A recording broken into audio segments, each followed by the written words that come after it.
श्री कृष्ण जन्मभूमि मंदिर का केस लड़ रहे दिनेश शर्मा फलाहारी ने कहा कि मुस्लिम पक्ष ने हाईकोर्ट के फैसले को सुप्रीम कोर्ट में चैलेंज किया है। उन्होंने कहा कि सुप्रीम कोर्ट में मुस्लिम पक्ष ने दलील दी है कि सभी 18 मुकदमों को सुनवाई योग्य मान लिया है। हाईकोर्ट ने वर्ष 1991 को प्रभावी नहीं माना, इसलिए पक्ष का कहना है कि यह सभी मुकदमे सुनवाई योग्य नहीं है, उनको खारिज किया जाए। जबकि हिंदू पक्ष की मांग है कि इलाहाबाद हाईकोर्ट द्वारा लगातार 4 महीने बहस होने के बाद में यह ऐतिहासिक निर्णय दिया है कि इसको मुस्लिम पक्ष को भी मानना चाहिए।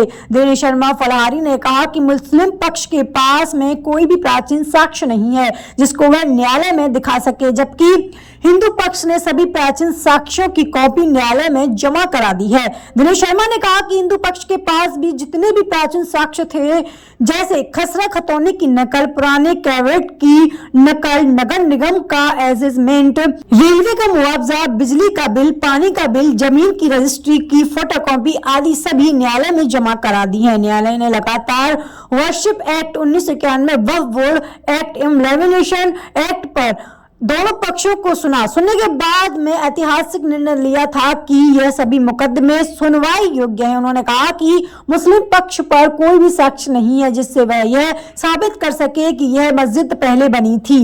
वह केवल मामले को गुमराह करने का प्रयास करा जा रहा है। उन्होंने कहा कि मुस्लिम पक्ष चाहता है कि मामला लंबा खींचे और मुस्लिम इस केस को गुमराह करने का प्रयास कर रहा है। सुप्रीम कोर्ट में हिंदू पक्ष एवं मुस्लिम पक्ष की तरफ से अधिवक्ताओं ने बहस की। माननीय न्यायालय ने मुस्लिम पक्ष से पूछा कि आप सीधे सुप्रीम कोर्ट कैसे आ सकते हैं। इस पर मुस्लिम पक्ष अधिवक्ता ने अपनी पक्ष रखा। न्यायालय ने मुस्लिम पक्ष को सुनने के बाद अगली सुनवाई के लिए शीतकालीन सत्र में सुनने के लिए कह दिया।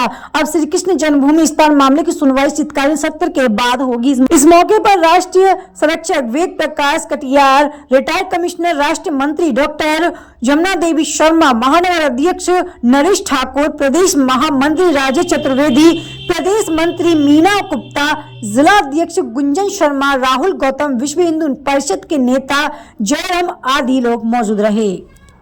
इस जन्म स्थान को लेकर सुप्रीम कोर्ट में सुनवाई हुई। सुनवाई के दौरान माननीय न्यायालय ने मुस्लिम पक्ष से पूछा कि आप सीधे सुप्रीम कोर्ट कैसे आ सकते हैं। इस पर मुस्लिम पक्ष ने अपना पक्ष रखा। मुस्लिम पक्ष ने उस ऐतिहासिक निर्णय को चैलेंज किया है जिसमें हाईकोर्ट ने माना था कि जन्म स्थान से संबंधित सभी 18 मुकदमे सुनवाई योग्य हैं। हिंदू पक्ष ने और मुस्लिम पक्ष ने लगातार 4 महीने तक इलाहाबाद हाईकोर्ट में बहस की। हमारे अधिवक्ताओं ने अपना पक्ष रखा और मुस्लिम पक्ष के अधिवक्ताओं ने अपना पक्ष रखा। मुस्लिम पक्ष की तरफ से शेड्यूल 11 पर, लिमिटेशन एक्ट पर और वक्फ बोर्ड पर दलील दी गई कि इन नियमों की वजह से यह केस सुनवाई योग्य नहीं है, जबकि हिंदू पक्ष ने माननीय न्यायालय में इन तीनों नियमों पर लगातार 4 महीने तक बहस की। दोनों पक्षों की बहस सुनने के बाद में माननीय इलाहाबाद हाईकोर्ट ने एक ऐतिहासिक निर्णय दिया था और न्यायालय ने कहा था कि सभी 18 मुकदमे सुनवाई योग्य हैं।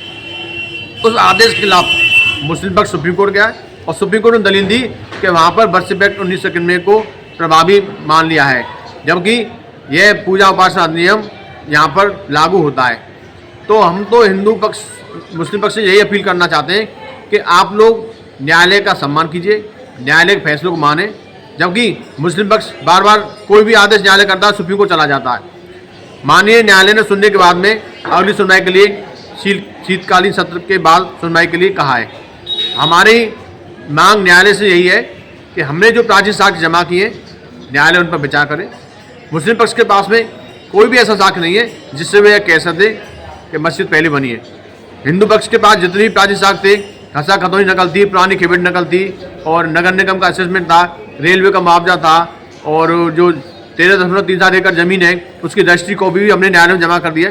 तो न्यायालय ने सबूतों के आधार पर एक ऐतिहासिक निर्णय दिया और इलाहाबाद हाईकोर्ट ने स्वीकार कर लिया कि यह सभी मुकदमे सुनवाई योग्य हैं।